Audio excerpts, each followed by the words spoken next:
Padre Celestial, tu pueblo se haya reunido al comenzar las horas de tu santo sábado para tributarte la honra, la gloria y la alabanza que tú te mereces como nuestro Dios, como nuestro gran Creador. Te pedimos, Señor, que al abrir tu santo libro, tu Santo Espíritu acompañe a tu pueblo. Acompaña especialmente a las visitas en nuestro medio, que puedan comprender el mensaje, recibirlo en el corazón y tomar la decisión de obedecer lo que tú nos enseñas. Gracias te damos por la promesa de tu compañía. Reclamamos esa promesa en el precioso nombre que sobre todo nombre, el nombre de Cristo Jesús. Amén. La Iglesia Adventista del Séptimo Día tiene un concepto de eventos finales muy diferente que todas las demás iglesias.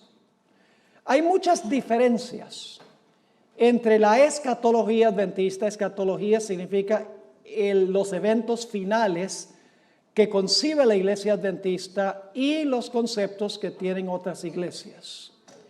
Esta noche, para comenzar, voy a compartir una de esas divergencias entre la Iglesia Adventista y la mayoría de las iglesias, por lo menos las iglesias carismáticas, las iglesias pentecostales evangélicas. La mayoría de los cristianos hoy en día creen que se pueden preparar para la venida de Jesús hasta que Él venga. Pero la Iglesia Adventista cree, en armonía con la Biblia, y lo vamos a comprobar esta noche y también mañana en nuestro tema, que la puerta de la gracia para este mundo se va a cerrar antes que Cristo venga. Todos los casos se van a decidir antes que Jesús venga. Se va a cerrar la puerta de la oportunidad, se va a cerrar la puerta de la gracia. Luego va a pasar un periodo que se conoce como el tiempo de angustia.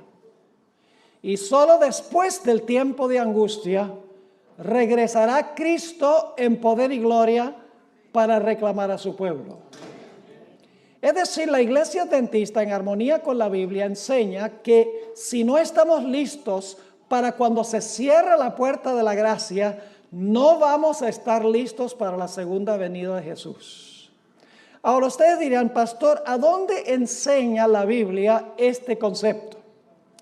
Antes de compartir 11 ejemplos de la Biblia, de los cuales vamos a estudiar algunos esta noche y algunos mañana, permítame mencionar que en todas las historias que vamos a examinar hay varios comunes denominadores, es decir, elementos que tienen estas historias en común. En primer lugar, en cada una de las historias hay un remanente fiel. En cada una de estas historias hay enemigos del remanente fiel. En cada una de estas historias hay un tiempo de angustia para el remanente fiel porque los enemigos quieren acabar con ellos, los aborrecen. En cada una de las historias encontramos que la fe de los fieles de Dios es severamente probada en el tiempo de angustia. En cada una de estas historias notamos que Dios se demora en responder a las oraciones de su pueblo, porque su pueblo ora que Dios por favor los libre de manos de sus enemigos, pero Dios no responde inmediatamente. Dios demora en responder a las plegarias de su pueblo.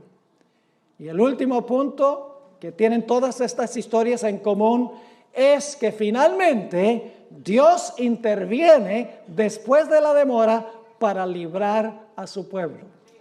Repito nuevamente los elementos que tienen en común estas historias.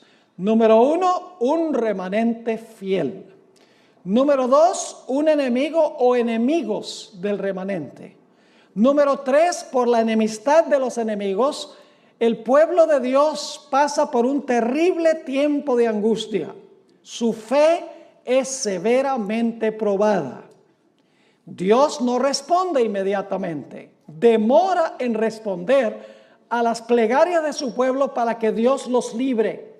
pero finalmente Dios interviene y libra a su pueblo del tiempo de angustia o la crisis por la cual estamos pasando. Ahora, la historia que ilustra mejor que cualquier otra historia este proceso que acabo de describir es una historia que encontramos muy temprano en la Biblia. Es una historia que encontramos en el libro de Génesis. Ahora, no voy a contar toda la historia porque no es posible cubrir todos los detalles. Tengo una presentación de 1 hora nada más sobre este punto específico, pero les voy a cubrir los puntos principales. Ustedes recuerdan que antes del diluvio Dios llamó a Noé para que predicara un mensaje al mundo antediluviano. Su mensaje dividió al mundo en 2 grupos. Los que aceptaron el mensaje, que fueron todos los miembros de su familia, y los que rechazaron su mensaje. Es decir, la predicación de Noé dividió a la raza humana en 2 grupos, los salvos y los perdidos. Cuando Noé terminó de predicar su mensaje, después de 120 años, algo extraordinario sucedió. Se encuentra descrito en Génesis 7 y el versículo 16. Génesis 7 y el versículo 16. Dice allí, ¿qué sucedió cuando Noé terminó su predicación? Hablando de los animales que vinieron al arca, dice, y los que vinieron, macho y hembra de toda carne vinieron, como le había mandado Dios, y Jehová le cerró la puerta. ¿Qué hizo Jehová? Cuando Noé terminó de predicar, Jehová le cerró la puerta. Y apenas se cerró la puerta, comenzó a llover. No, eso no lo dice la Biblia. Yo pregunto, ¿pasó un tiempo entre cuando se cerró la puerta y cuando comenzó a llover y vino la destrucción? ¿Cómo no? Ahora, durante ese tiempo, ¿los que estaban perdidos se podían salvar? ¿Y los que se salvaron se podían perder? ¿O todos los casos estaban decididos cuando se cerró la puerta? Todos los casos estaban decididos cuando se cerró la puerta. La destrucción sencillamente destruyó a los que estaban afuera cuando se cerró la puerta. ¿Me están entendiendo? Ahora, hablemos unos momentos de lo que sucedió durante el periodo entre cuando se cerró la puerta y todos los casos estaban decididos y cuando vino la destrucción o comenzó a llover. Yo pregunto, ¿creen ustedes que los que estaban dentro del arca, su fe fue severamente probada por cada día que pasó? ¿Hubo una demora en Dios responder? ¿Cómo no? Imagínense, pasa un día, cielo azul. 2 días, ni una gota. 3 días, radiante el día. 4 días, 5 días, 6 días, 7 días. Porque pasaron 7 días, el 8º día fue cuando comenzó a llover. Y los que estaban afuera, ¿cómo se portaron durante esos 7 días? ¿Creen que cada día se portaron peor que el día anterior? Lógicamente, los enemigos estaban afuera burlándose de los que estaban adentro y los de adentro, su fe estaba siendo severamente ¿qué? Probada. Los que estaban afuera burlándose no sabían que estaban perdidos y los que estaban adentro sabían por la promesa de Dios que iban a ser preservados, pero hubo una demora en Dios intervenir para librarlos. Es decir, hay un periodo de tiempo entre cuando se cierra la puerta, termina la predicación, ya nadie se puede salvar, y cuando finalmente viene la destrucción. Ahora ustedes dicen, pero ¿será que al final de la historia va a pasar lo mismo? Vamos a ver lo que dijo Jesús. Mateo 24 y el versículo 37 al 39. Mateo 24 y el versículo 37 al versículo 39. Aquí Jesús nos va a decir qué importancia tiene esta historia para el tiempo del fin. dice allí Jesús, mas como en los días de Noé, así será la venida del Hijo del Hombre. ¿Qué eventos está comparando Jesús?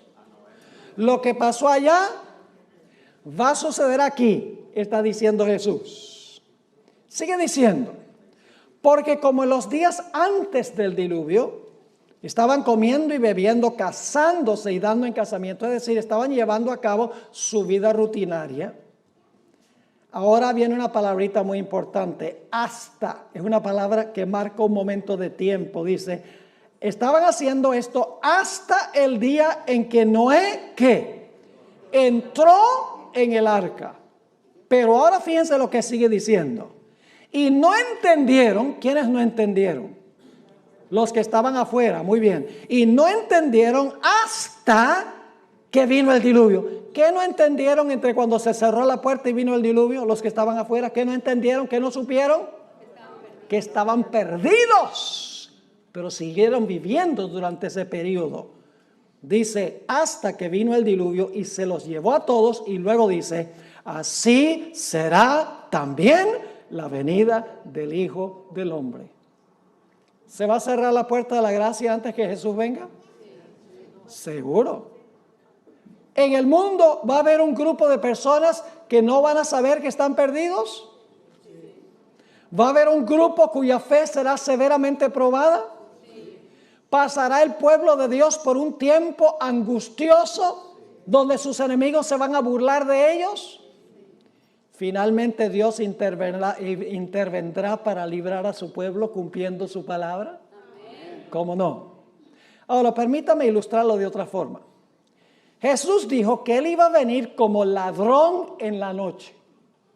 Compara su venida con la venida del ladrón en la noche. Ahora, mucha gente, inclusive creo yo la mayoría de los adventistas, creen que la venida de Cristo como un ladrón es la segunda venida de Jesús. Pero la venida de Jesús como ladrón no es la segunda venida de Cristo. Permítame ilustrar lo que quiero decir. Es una noche muy fría en San Diego. Yo me imagino que ustedes tienen noches bien frías aquí de vez en cuando, ¿verdad? En diciembre, en enero posiblemente, donde sopla el viento y está frío, entra esa neblina del Pacífico. ¡Wow! Y han trabajado todo el día y llegan a la casa, se comen una buena cena, se sientan en la silla favorita a ver las noticias en la televisión, se quedan como medio dormidos y dicen, me voy a ir a acostar porque estoy cansado. Y entonces va la persona, se acuesta, y apenas se acuesta y se pone las cobijas encima, que está calientico, y ha bajado el termostato de la casa, porque uno duerme mejor con el termostato bien bajo. La persona dice, se me olvidó trancar la puerta. Y estoy aquí debajo de esta cobija calientico, sabroso. Qué flojera me da salirme de debajo de la cobija para ir a trancar la puerta. Y la persona dice, al fin y al cabo yo llevo viviendo en esta casa 25 años y nunca ha llegado el ladrón. Y se queda con las cobijas puestas. A medianoche, porque Jesús dijo que vendrá como un ladrón a medianoche. A medianoche, a que no adivinan quién llega. El ladrón llega, exactamente. Y el que está en la casa está ¿qué? Durmiendo. No sabe que el ladrón ha venido. Y el ladrón entra a la casa y se roba la cámara de video, se roba el celular, se roba el dinero que consigue, mejor dicho, se roba todo lo que tiene valor y se va. Los que están adentro de la casa no saben que el ladrón ha venido. ¿Cuándo descubren los que están en la casa que el ladrón hizo una visita? Cuando se despiertan por la mañana, pero ya para ese momento es demasiado tarde.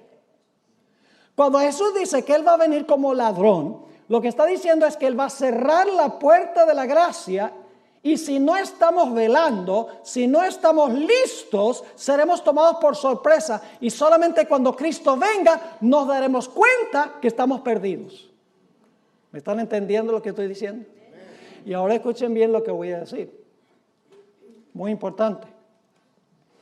Tenemos un momento en la historia de este mundo cuando se va a cerrar la puerta de la gracia para todos los seres humanos.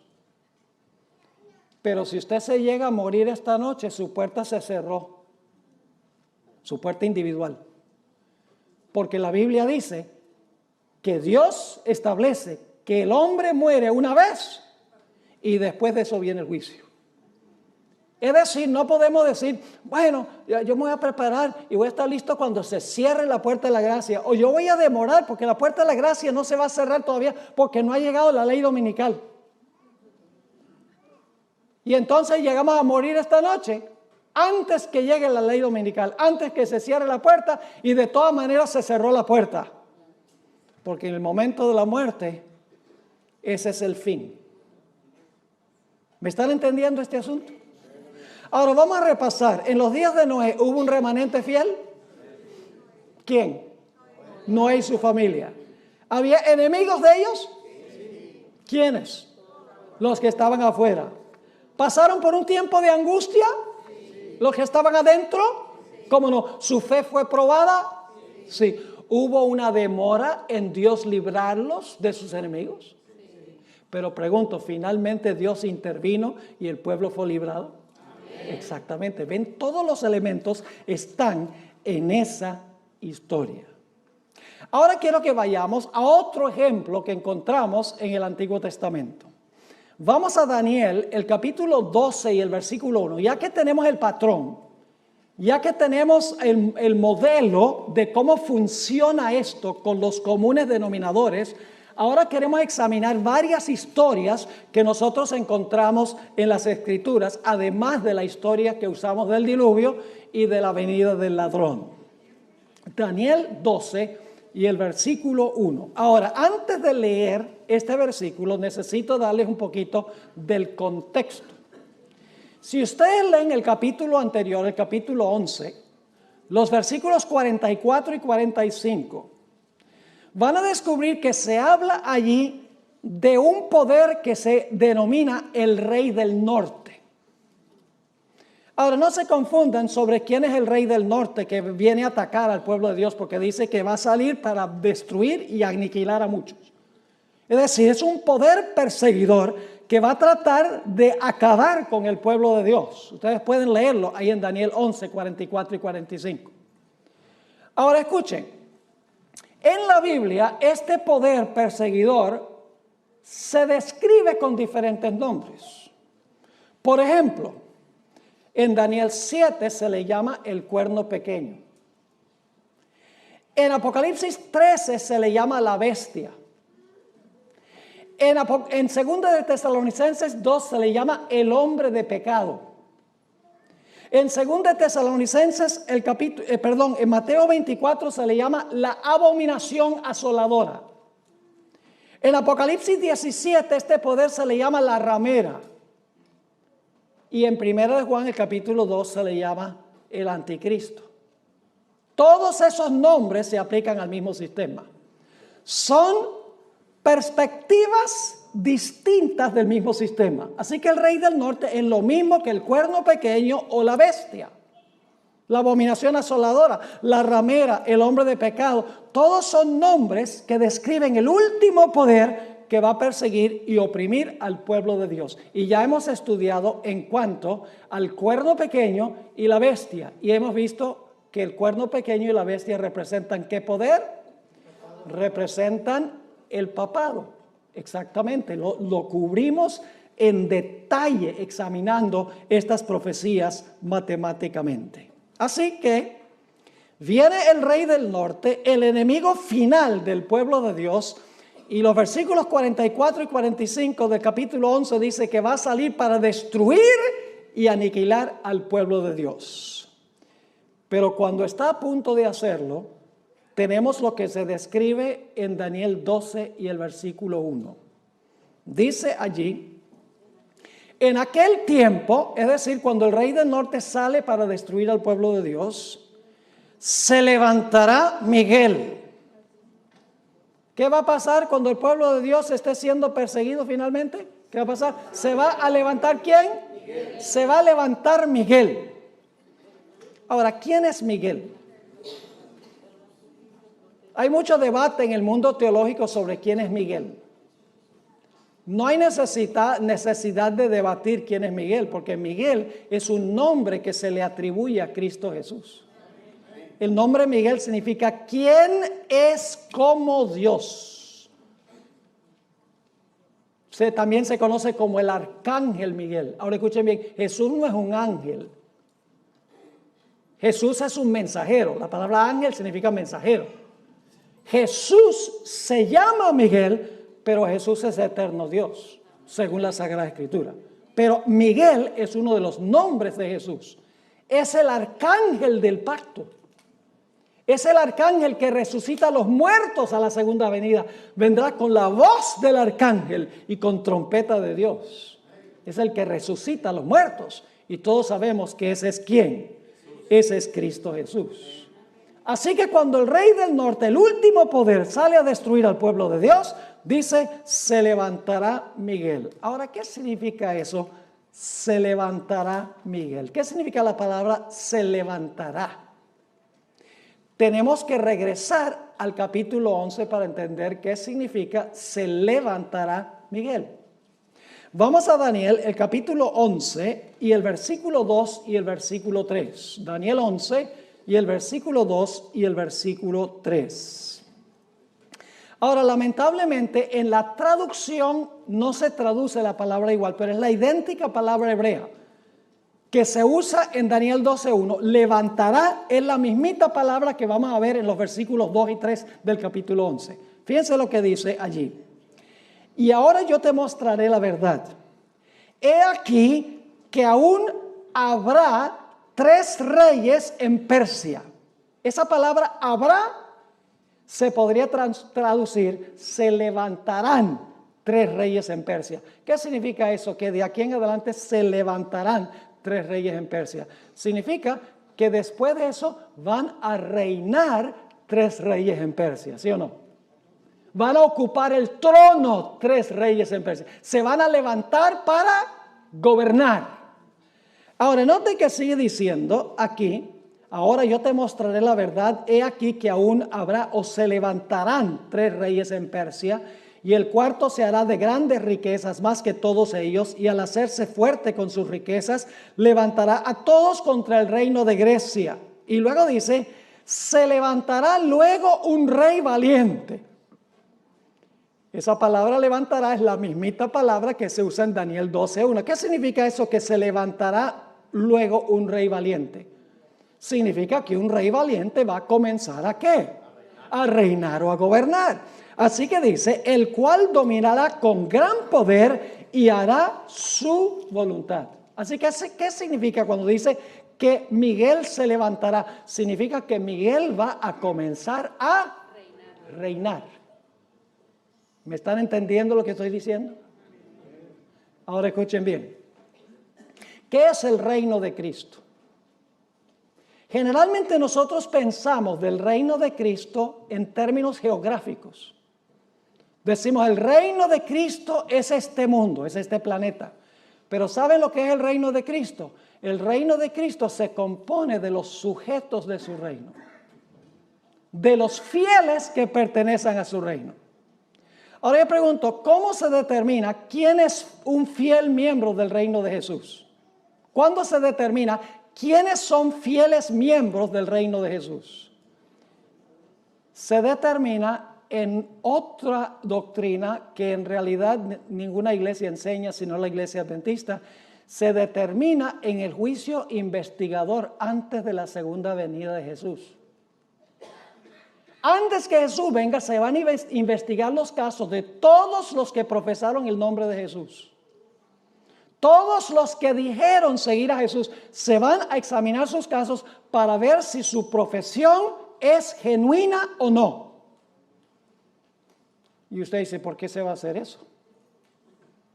Bueno, déjenme preguntarles, ¿en la iglesia hay trigo y cizaña? ¿Sí? ¿La cizaña se parece al trigo? ¿Las cizañas son personas que profesan servir a Jesús? Entonces, ¿en algún momento hay que distinguir entre el trigo y la cizaña? ¿En la iglesia hay vírgenes sabias y vírgenes fatuas? ¿Las fatuas también profesan seguir a Jesús? Sí. Tienen lámparas y las lámparas tienen aunque sea un poquito de aceite. Lo que no tienen es aceite extra. Yo pregunto, ¿en la iglesia hay buenos peces y malos peces? Sí. Jesús usó la parábola de la pesca. Digo, nosotros somos los pescadores, el barco es la iglesia y el tirar la red es la predicación del evangelio. Y cuando usted tira la red, usted pesca solo pececitos buenos. No. En la iglesia hay peces buenos y peces malos. ¿Hay que hacer alguna separación? Yo no les voy a contar la historia, pero cuando yo crecí en Venezuela, íbamos a una isla que se llama Margarita, en vacación, nosotros la familia, y nos gustaba ir a una playa que se llamaba El Tirano, a donde entraban los pescadores tempranito por la mañana. ¿Y sabe qué hacían? Llegaban a la playa con las redes, y las redes tenían toda clase de animal marino. Tenían tiburones pequeños, estrellas de mar, tenían pulpos, tenían un pez así con una cabeza bien grande, con un cuerpo así delgadito, le dicen sapo allá, que tenía unas púas así venenosas, era como un bagre. Y los pescadores se sentaban en la orilla y tenían una canasta para los peces buenos y otra canasta para los peces malos, o por los animales marinos malos. Había que hacer una obra ¿de qué? De separación. La red del evangelio reúne peces buenos y peces malos, pero en el juicio Cristo examina para ver quién es quién. Yo pregunto, ¿en la iglesia hay personas que tienen apariencia de piedad, pero en realidad no tienen el poder de la piedad? Lo dice el apóstol Pablo. Yo pregunto, ¿inclusive hay ministros que se disfrazan como ministros de justicia? El apóstol Pablo lo dice. Yo pregunto, ¿hay personas inclusive que dicen Señor, Señor, y echan demonios, y dan profecías, y hacen milagros? Que Jesús va a decir, yo no los conozco a ustedes, apartados de mí, obradores de maldad. ¿Entienden por qué Cristo tiene que hacer una obra de separación antes de la segunda venida? Él tiene que demostrar quiénes son súbditos de su reino antes de regresar. Y cuando haya mostrado en el juicio quiénes en verdad son miembros de su reino está completo y se cierra la puerta de la gracia. Así que el levantarse de Miguel, que se menciona aquí, sencillamente significa que Jesús ha terminado su obra de juicio en el santuario celestial. Todos los casos están decididos para vida o para muerte. Y ahora Jesús se va a levantar para reinar sobre su reino, porque su reino, sus súbditos están ¿qué? Completos. Pero yo pregunto, ¿los súbditos de Jesús van a pasar por un tiempo de angustia aún cuando se cierre la puerta? Vamos otra vez a Daniel 12:1 para que ustedes vean. Dice, en aquel tiempo se levantará Miguel porque su reino está completo. Se ha mostrado quiénes son los súbditos de su reino en el juicio. Dice, el gran príncipe que está de parte de los hijos de tu pueblo, es decir, es el defensor de su pueblo. ¿Y qué va a suceder? Después que se levanta, después que se cierre la puerta, que Cristo comienza a reinar, ¿qué va a suceder? Dice, y será tiempo de angustia. ¿Va a pasar el pueblo de Dios por el tiempo de angustia? ¿Sí o no? Según este texto, el pueblo de Dios va a pasar por el tiempo de angustia. ¿Qué enseñan hoy las iglesias evangélicas? Enseña que cuando Cristo venga en el rapto se va a llevar a todos los fieles al cielo. Y aquí van a quedar nada más los judíos para sufrir como si no han sufrido suficiente ya. Para ellos, el pueblo de Dios no va a pasar por el tiempo de angustia y por lo tanto cuando se encuentren en el tiempo de angustia no van a tener la fe necesaria para pasar por ese periodo. Porque si usted no cree que va a pasar por un tiempo de angustia, usted no se va a preparar. Por ejemplo, si el servicio climático le dijera a usted que va a haber un huracán en la Florida, ¿usted se prepara en San Diego? No, pues no va a pasar en San Diego. ¿Me están entendiendo lo que estoy diciendo? Si usted no cree que va a pasar por el tiempo de angustia, ¿para qué se va a preparar para ese evento? La mayoría de los seres humanos serán tomados por sorpresa durante el tiempo de angustia sin ninguna preparación. Y muchos adventistas también. Así que dice, será tiempo de angustia cual nunca fue desde que hubo gente hasta entonces. Pero aquí viene la buena nueva. Sí, el pueblo de Dios va a pasar por el tiempo de angustia, pero Cristo se va a levantar para defender a su reino. Porque dice, pero en aquel tiempo será que libertado tu pueblo, todos los que se hallen escritos, ¿dónde? Todos los que se hallen escritos en el libro. ¿Cuándo fue que fueron confirmados en el libro? ¿Cuándo fueron confirmados en el libro, creen ustedes? Durante el juicio. Eso demuestra que hubo un juicio. Y se confirmó su nombre en el libro de la vida. Y usted dice, pastor, ¿se confirmó? Sí, porque cuando nosotros recibimos a Cristo Jesús como Salvador personal, cuando profesamos a Jesús, Jesús anota nuestro nombre en el libro de la vida. En ese momento Jesús no se pone a mirar si la profesión es genuina o no. Sencillamente acepta nuestra palabra, de que vamos a seguir a Jesús, vamos a ser siervos de Jesús. Jesús anota el nombre en el libro de la vida. En el juicio se examina la vida de la persona para ver si su profesión es genuina o no. Yo pregunto, una vez que una persona ha sido perdonada, ¿se le puede revocar el perdón? ¿Una persona puede ser salva y luego perder la salvación? Las iglesias, muchas iglesias protestantes dicen, no, una vez salvo, siempre salvo. La Biblia no enseña eso. ¿Te recuerda la parábola de los dos deudores? Parábola interesante esta de los dos deudores. Había un hombre que debía 10,000 talentos, una suma que era imposible pagar. Había desfalcado los fondos del dueño, es decir, le había robado a su maestro, a su amo. Y el amo dice, ven acá. Este es el juicio, ven acá.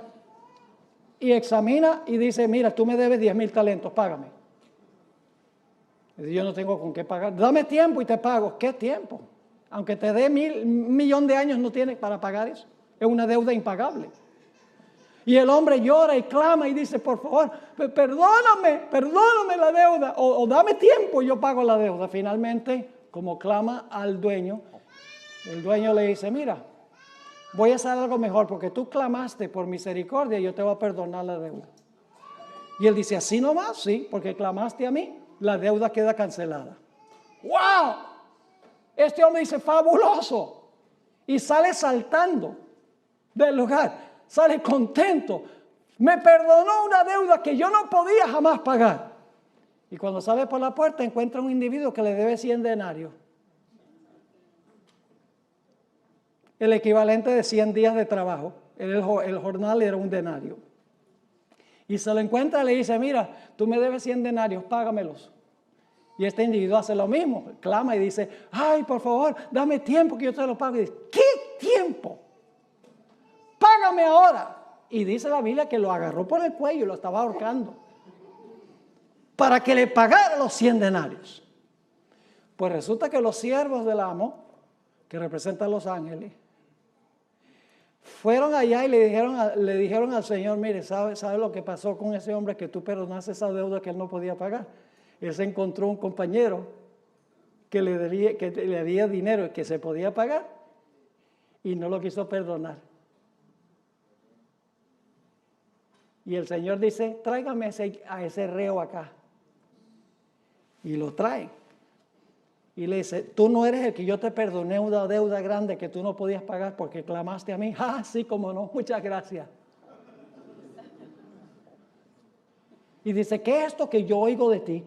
Que si yo te perdono una deuda grande que no podías pagar porque clamaste a mí, tú no eres capaz de perdonarle una deuda a uno que te debe mucho menos porque clama a ti.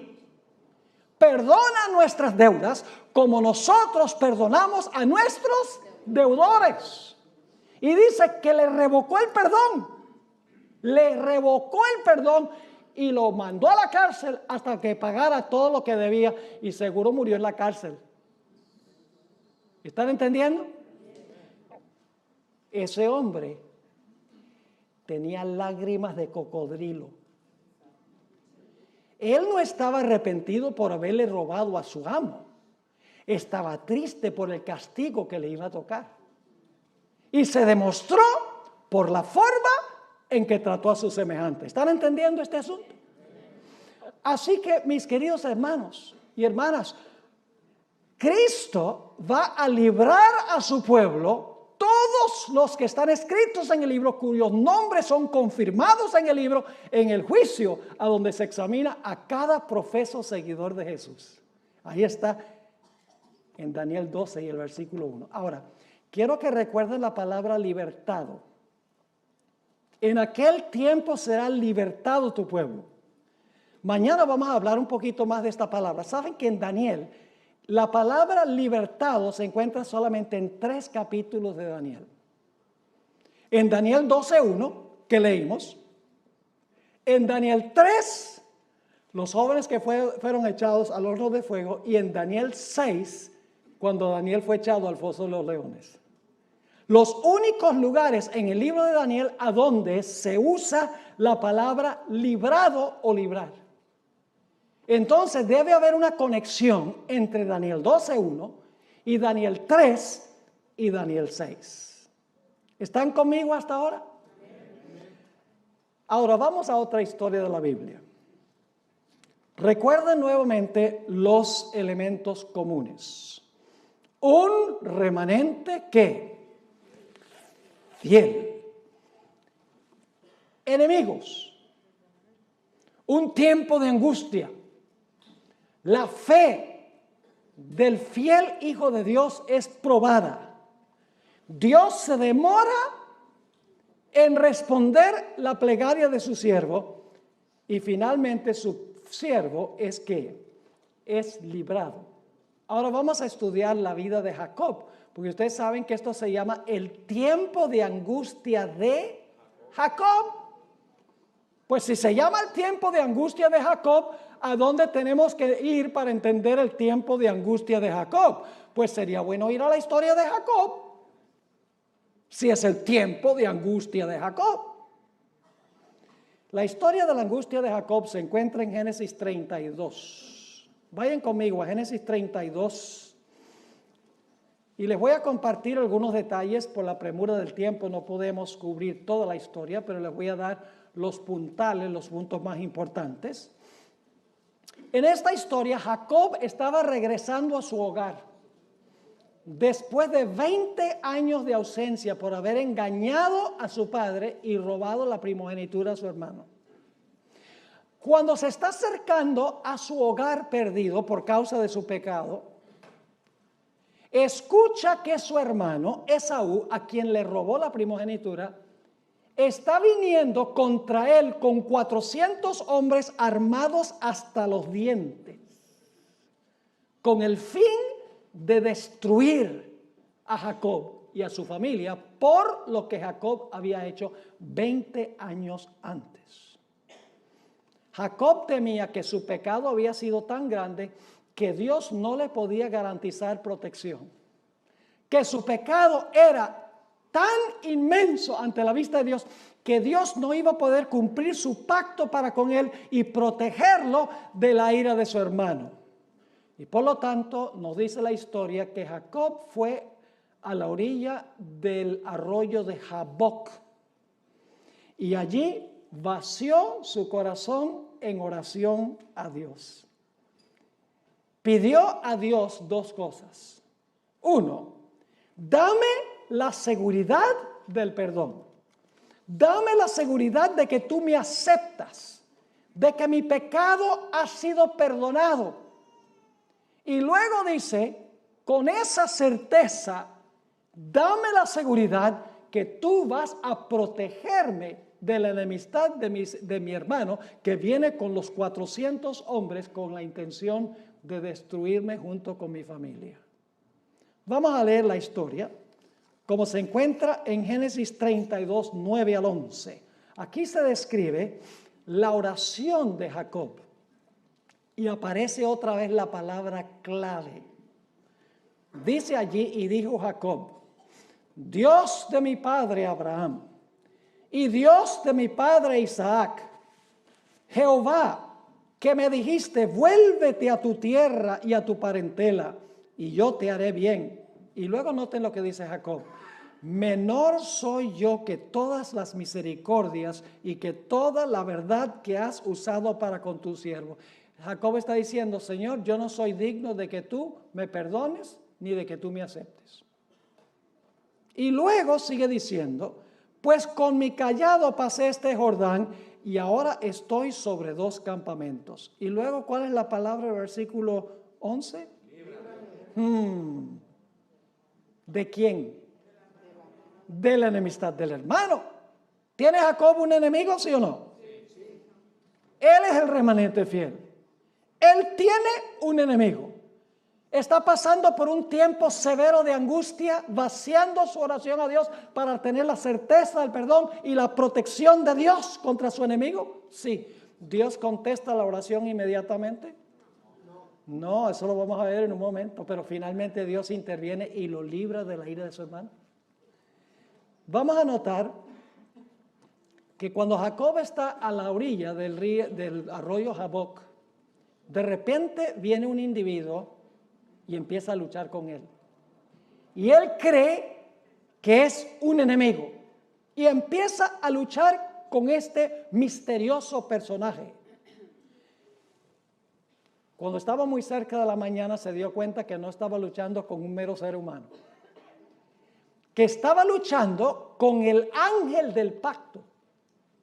Estaba luchando con Jesús. Lo vamos a ver en unos momentos. Estaba luchando con Jesús. Y cuando estaba por amanecer, Jacob le dice a este personaje, Señor, dame la seguridad del perdón. Dame la seguridad que me vas a proteger de la ira de mi hermano, que no vamos a perecer. Y el ángel le dice, suéltame, que amanece. Me voy. ¿Y qué hace Jacob? Jacob dice, nada de eso. Se aferró de él y dijo, no te soltaré hasta que me bendigas. Y luego otra vez el ángel dice, suéltame porque amanece. Jacob dice, no way. No te soltaré hasta que me des la certeza del perdón y que tú me vas a proteger de manos de mi enemigo. Y nos dice la historia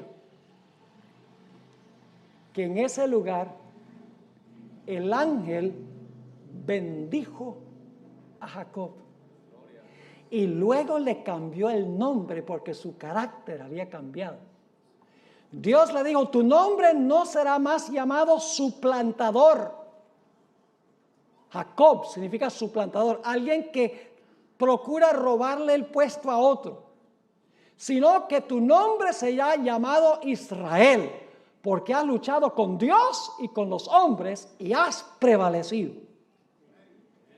Leamos la historia como se relata en Génesis 32, 24 al 30. Génesis 32 y el versículo 24. Así se quedó Jacob solo y luchó con él un varón hasta que rayaba el alba. Y cuando el varón vio que no podía con él, tocó en el sitio del encaje de su muslo y se descoyuntó el muslo de Jacob mientras que con él luchaba. Y dijo el personaje, déjame porque raya el alba. Y Jacob le respondió, no te dejaré si no me bendices. Y el varón le dijo, ¿cuál es tu nombre? Y él respondió, Jacob. Y el varón le dijo, no se dirá más tu nombre Jacob, sino Israel, que significa príncipe de Dios, porque has luchado con Dios y con los hombres y has ¿qué? Vencido. Entonces Jacob le preguntó y le dijo, declárame ahora tu nombre.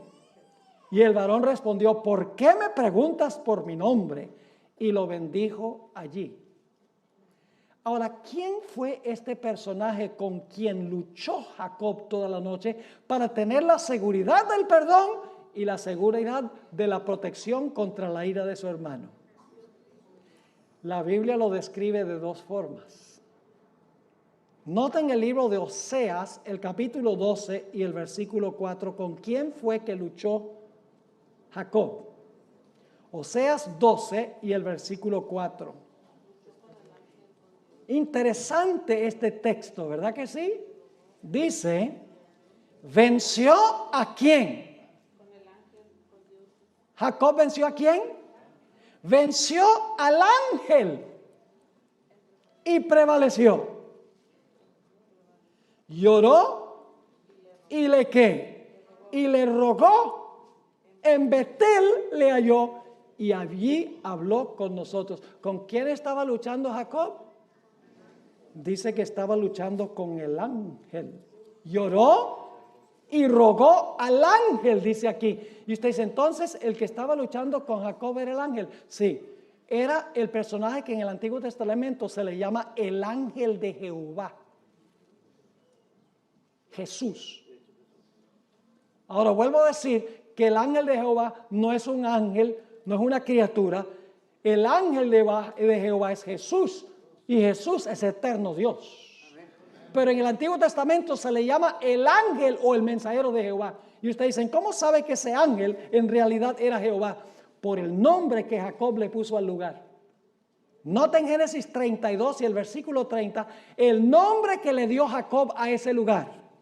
Dice en Génesis 32, 30, y llamó Jacob el nombre de aquel lugar, ¿qué cosa? Peniel. ¿Sabe lo que significa la palabra Peniel? Viene de dos palabras hebreas, pen y el. Significa rostro de Dios. ¿Cómo llamó Jacob el lugar donde luchó con el ángel?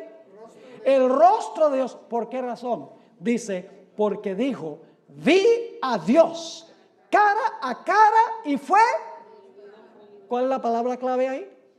Fue librada mi alma. ¿Están captando la perspectiva? Ahora yo pregunto, al final de la historia, ¿los enemigos del pueblo de Dios van a venir en contra de ellos? ¿Ustedes creen? ¿El pueblo de Dios va a clamar día y noche para que Dios los libre de manos de sus enemigos? ¿Su fe será severamente probada? Ciertamente que sí. El pueblo de Dios finalmente será librado de la ira de la bestia, de su imagen y de la prueba sobre su marca. ¿Cómo no? Ahora queremos ir a otro ejemplo del Antiguo Testamento. El cautiverio de Israel en Babilonia. Permítanme mencionarles los elementos claves antes de leer el pasaje que se encuentra en Jeremías, el capítulo 30, y vamos a leer Jeremías 30 y empezando con el versículo 5. Escuchen bien el marco histórico. El remanente fiel en esta historia es el pueblo de Israel. El enemigo del pueblo de Israel en esta historia es Nabucodonosor y los babilonios, que llevaron al pueblo de Dios cautivo a Babilonia. El tiempo de angustia que pasó al pueblo fueron los 70 años que pasaron allí cautivos en Babilonia, bajo el mando de su enemigo Nabucodonosor y de los babilonios. Yo pregunto, ¿se demoró Dios en librarlos? Se demoró 70 años. Sí, fue un tiempo de agonía para el pueblo de Dios mientras estaban cautivos. ¿Cómo no? ¿Su fe fue severamente probada? Sí, pero finalmente Dios intervino y libró a su pueblo del cautiverio a Babilonia y al rey Nabucodonosor. Vamos a leer el pasaje como se encuentra en Jeremías 30 y el versículo 5. Porque así ha dicho Jehová. Hemos oído voz de temblor, de espanto y no de paz. Inquirid ahora y mirad si el varón da a luz. Sabemos que el varón no da a luz, pero estos dolores del pueblo son tan grandes que parecen dolores de una mujer en parto. Inquirid ahora y mirad si el varón da a luz, porque he visto que todo hombre tenía las manos sobre sus lomos, como mujer que está de parto, y se han vuelto pálidos todos los rostros. ¿Pueden captar la agonía y el sufrimiento que se describe aquí? El dolor que está pasando el pueblo de Dios porque están cautivos. Y luego dice en el versículo 7, ¡ah! ¡Cuán grande es aquel día! tanto que no hay otro semejante a él. ¿Recuerdan Daniel, el capítulo 12:1, donde dice que tiempo de angustia cual no se ha visto jamás? Aquí está la expresión, que no hay otro semejante a él. Y luego, ¿cómo se llama este tiempo? Tiempo de angustia, ¿para quién? Para Jacob. Ahora es el pueblo, porque en este tiempo Jacob estaba muerto. Jacob es un sinónimo del pueblo de Israel. Dice, tiempo de angustia para Jacob, pero ahora escuche la palabra clave otra vez. Pero de ella será librado. ¿Están viendo en todas estas historias el tema clave? Mas será librado. En aquel día, dice Jehová de los ejércitos, yo quebraré su yugo de tu cuello, es decir, del enemigo. Voy a quebrar su yugo de tu cuello y romperé tus coyundas. Y extranjeros no lo volverán más a poner en servidumbre, sino que servirán a Jehová su Dios y a David su rey, a quien yo les levantaré. Eso no puede ser el David literal, porque David ya estaba muerto. Está hablando de quién va a reinar sobre su pueblo. No David, sino el hijo de David, que es ¿quién? Cristo Jesús. Vamos a notar otro panorama que da la Biblia. Mateo 24 y el versículo 21 y 22. Hermanos y hermanas, nosotros ni siquiera nos imaginamos cómo va a ser ese periodo. Nosotros ahora vivimos más o menos cómodos. Tenemos nuestra casita, tenemos 1 o 2 carros, tenemos algo de dinero en el banco, tenemos ropa, tenemos libertad para movilizarnos de un lado para otro, podemos reunirnos libremente en la iglesia. Todo eso va a llegar a su fin. El pueblo de Dios lo va a perder todo, lo vamos a ver en la próxima historia que voy a cubrir. Y el pueblo de Dios va a tener que huir y dejarlo todo. ¿Está usted dispuesto a dejarlo todo? Me hace pensar de algunos adventistas que dicen, pastor, a mí no me alcanza el dinero para diezmar. No me alcanza.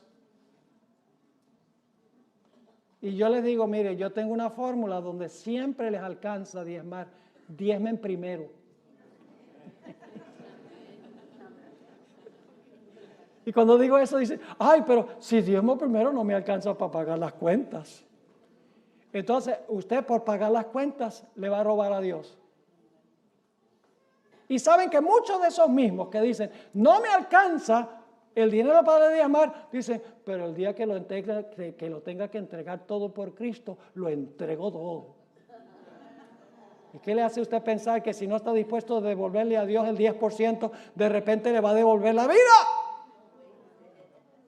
No debemos apegarnos a lo que tenemos en este mundo. Mientras más tengamos, más va a tener Dios que quemar. Es bueno tener lo que nosotros tenemos, pero no dependamos de eso. Porque la Biblia dice que si tú vas a ser fiel a Dios y no recibes la marca de la bestia, no adoras su imagen ni adoras a la bestia, vas a ser perseguido, vas a tener que hacer lo que vamos a leer ahora, Mateo 24, 21. Porque habrá entonces... Los versículos antes dicen que el pueblo de Dios tiene que huir, porque habrá entonces gran tribulación, cual no la ha habido desde el principio del mundo hasta ahora, ni la habrá. ¿Están captando lo que dice? El peor tiempo de angustia, no va a haber otro tiempo de angustia como este, dice el texto. ¿Pero qué va a hacer Dios? ¿Va a haber una demora? ¿El pueblo de Dios va a pasar por este tiempo? ¿Va a pasar por este tiempo? ¿Van a tener que huir? Sí, claro que sí. ¿Los enemigos los van a perseguir? ¿Cómo no? Pero Dios dice el versículo 22, y si aquellos días no fuesen acortados, nadie sería salvo. Mas por causa de los escogidos, recuerden esa palabra clave, vamos a ir en un momento a eso. Mas por causa de los escogidos, aquellos días serán acortados. ¿Van a pasar los escogidos por el tiempo de angustia? Sí, van a pasar por el tiempo de angustia. ¿Va a haber una demora en Dios intervenir? Dios no ha prometido librarnos para no pasar por el tiempo de angustia. Ha prometido que aunque haya una demora, va a intervenir para librar a su pueblo. Ahora, ¿dónde habla la Biblia de la liberación? Vamos a los versículos 29 al 31. Aquí viene la liberación. Ve, acabamos de leer del tiempo de angustia terrible que va a haber, pero ahora viene la liberación. Dice, e inmediatamente después de la tribulación de aquellos días, el sol se oscurecerá y la luna no dará su resplandor y las estrellas caerán del cielo y las potencias de los cielos serán conmovidas. Entonces aparecerá la señal del Hijo del Hombre en el cielo, y entonces se lamentarán todas las tribus de la tierra y verán al Hijo del Hombre viniendo sobre las nubes del cielo con poder y gran gloria. Y enviará sus ángeles con gran voz de trompeta y juntarán a sus ¿qué? Entonces los escogidos pasaron por la tribulación. Pues, ¿cuándo es que son sacados? Después de la tribulación.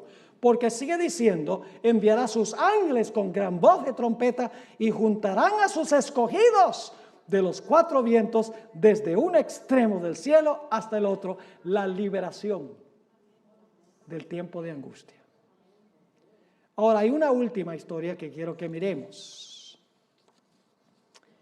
Lucas 18, 1 al 8. Lucas 18 y el versículo 1 hasta el versículo 8. Una parábola interesante de Jesús. Mañana vamos a mirar otras historias que siguen el mismo patrón, el mismo modelo. Se conoce esta parábola como la parábola del juez injusto. No me gusta para nada ese título que ponen en las Biblias.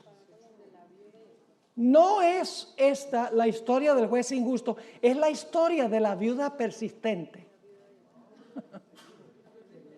Así que tachen el juez injusto y pongan la viuda persistente. Porque el centro de la historia no es el juez, el centro de la historia es la viuda. Ahora usted dice, ¿por qué esta parábola usted la aplica al tiempo de angustia? Y les explico por qué.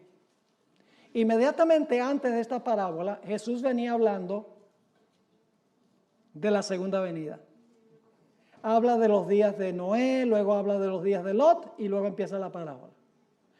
Al final de la parábola, Jesús hace la pregunta, cuando venga el Hijo del Hombre, ¿hallará fe en la tierra? Es decir, la parábola se encuentra entre un texto que habla de la segunda venida y la conclusión habla de la segunda venida. Es decir, la parábola se aplica inmediatamente antes de la segunda venida de Jesús. Ahora, en esta historia hay un juez, una viuda, un adversario y una demora. Vamos a leer empezando en el versículo 1. También le refirió Jesús una parábola sobre la necesidad de orar siempre y no desmayar. ¿Cuándo vamos especialmente a necesitar orar sin desmayar como Jacob? En el tiempo de angustia. Luego dice, había en una ciudad un juez. El juez representa a Dios. Y ustedes van a decir, no puede representar a Dios. Pero sí representa a Dios. Le voy a explicar cómo.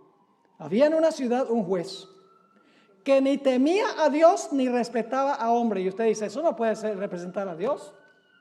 Pero sí representa a Dios. Lo vamos a ver. Versículo 3. Había también en aquella ciudad una ¿qué? Una viuda. ¿Qué representa una mujer simbólicamente en la Biblia? La iglesia. ¿Una mujer ramera representa qué clase de iglesia? Una iglesia apóstata. ¿Y una mujer pura representa qué clase de iglesia? Pero aquí, ¿qué clase de mujer es? Una viuda. Y si ustedes leen la historia, la viuda ha perdido todo apoyo humano. Vamos a encontrar que ella representa a los escogidos al final de la historia que han perdido todo. Porque en la historia la viuda no tiene nada. El adversario le quitó todo. ¿Tiene un enemigo la viuda? Le ha quitado todo. Sigue diciendo, versículo 3, había también en aquella ciudad una viuda, la cual venía a él diciendo. Ahora, cuando dice venía, no significa que vino una o dos veces. Venía y venía y venía y venía y venía. Eso lo vamos a ver en unos momentos. ¿Y qué le decía? Hazme justicia de mi adversario. Es decir, tiene un enemigo. que le ha quitado todo, su única esperanza es rogarle al juez que le haga justicia contra su adversario. Pero ahora escuchen lo que dice el versículo 4. Y él no quiso por algún tiempo. ¿Hay una demora? Hay una demora. No quiso por algún tiempo. Pero después de esto dijo dentro de sí: aunque ni temo a Dios ni tengo respeto a hombre, sin embargo, porque esta viuda me molesta, le haré justicia, no sea que viniendo, ahora fíjense que venía y venía y venía y venía, porque dice, viniendo de continuo, me agote la paciencia. Es decir, la que no tenía ningún apoyo humano, viene y viene y viene y viene, y el juez dice, espérate. Y luego Jesús interpreta la parábola. Aquí Jesús va a explicar lo que representa la parábola. Versículo 6. Y dijo el Señor: oíd lo que dijo el juez injusto. ¿Y acaso Dios, a quién representa el juez? A Dios. Y usted, pero ¿cómo puede representar a Dios si dice ni temía a Dios ni respetaba a hombre? Hermanos y hermanas, le voy a explicar cómo es que el juez representa a Dios. Lo que Jesús está diciendo es, si un juez injusto responde las plegarias de una viuda por quitársela encima, ¿cuánto más Dios va a contestar nuestras plegarias porque nos ama? Es decir, es un contraste entre la actitud del juez y la actitud de Dios, pero el juez representa a Dios. Así que dice Jesús, ¿y acaso Dios no hará justicia contra quién? Contra el adversario, porque el adversario es el que le quitó todo. ¿No hará justicia a quiénes? ¿A quién representa la viuda? A los escogidos. ¿Y dónde vimos los escogidos? En Mateo 24, que pasaron por el tiempo de angustia. No hará justicia a sus escogidos que claman a Él día y noche, aun cuando se tarda en responderles. ¿Se va a tardar Dios en responder a su pueblo en el tiempo de angustia? Sí, Señor. No crean que cuando el pueblo de Dios empiece a orar, ahí el Señor dice, bueno, ya. No. Si ustedes leen el capítulo, el tiempo de angustia en el conflicto de los siglos, van a encontrar que el pueblo de Dios tendrá que seguir viniendo y viniendo y viniendo y viniendo a Dios como la viuda. Sin ningún apoyo humano. Satanás les habrá quitado todo. Dios demorará, pero finalmente Dios le hará justicia a su pueblo. Y luego Jesús hace la pregunta. Bueno, dice primero, os digo que pronto les hará ¿qué? Justicia, pero cuando venga el Hijo del Hombre, hallará fe en la tierra. ¿Hallará Dios a un pueblo que va a tener la clase de fe que tuvo esta viuda? El libro de Apocalipsis dice que sí. Aquí está la paciencia de los santos, los que guardan los mandamientos de Dios y la fe de Jesús. Apocalipsis dice, sí, Dios tendrá un pueblo que tendrá la fe de Jesús. Ahora permítame introducir brevemente el tema de mañana. Ya hemos estudiado esto, pero quiero repasarlo para aquellos que no han podido estar en noches anteriores. Apocalipsis 13:11 habla de una bestia que se levanta de la tierra, que tiene 2 cuernos como de cordero, pero termina hablando como un ¿qué? Como un dragón. Esta bestia le va a ayudar a la primera bestia a recuperar su ¿qué? A recuperar su poder, a recuperar la espada del poder civil, a cobrar nuevamente la libertad del cautiverio al cual fue echado el sistema en 1798. Ahora ustedes saben qué representan los 2 cuernos, ya lo hemos estudiado. Los 2 cuernos representan la iglesia y el Estado, el poder civil y el poder religioso, no juntos, sino separados uno del otro. Esto lo hemos estudiado en detalle de la Biblia misma, sin especular, porque la gente especula mucho. Hemos seguido la cadena profética. representa libertad civil y religiosa que solo puede venir cuando la iglesia funciona como la iglesia y el poder civil funciona como poder civil. Ahora escuchen bien. La primera enmienda a la Constitución de los Estados Unidos, como estudiamos, garantiza libertad civil y religiosa. La primera enmienda a la Constitución de los Estados Unidos dice que el Congreso no puede hacer ninguna ley que establezca religión, ni que prohíba que la gente practique su religión. Y luego sigue diciendo que también el Congreso no puede hacer ninguna ley que coarte la libertad de expresión, la libertad de la prensa, la libertad que tiene el pueblo de reunirse pacíficamente y de pedirle al gobierno que se les haga justicia. Claramente, la primera enmienda a la Constitución garantiza libertad civil y libertad religiosa. Pero yo pregunto, ¿ese día va a llegar a su fin? Ese día va a llegar a su fin. ¿Tendrá Dios un remanente fiel? ¿Los enemigos procurarán destruir al pueblo de Dios? Se va a dar un decreto de muerte contra el pueblo de Dios. La fe del pueblo de Dios será severamente probada durante este periodo de angustia. Sí. ¿Habrá una demora en Dios responder a las plegarias del pueblo para que Dios los libre? Sí. Pero ¿qué va a pasar finalmente? El pueblo de Dios será ¿qué? Librado. Todos los que se hallen escritos en el libro. Esta crisis final se halla ilustrada en la historia de Daniel 3 y Daniel 6, que es lo primero que vamos a estudiar en el tema de mañana. Yo pregunto, ¿los 3 jóvenes que fueron echados al fuego pasaron por un tiempo de angustia? ¿Se demoró Dios en librarlos?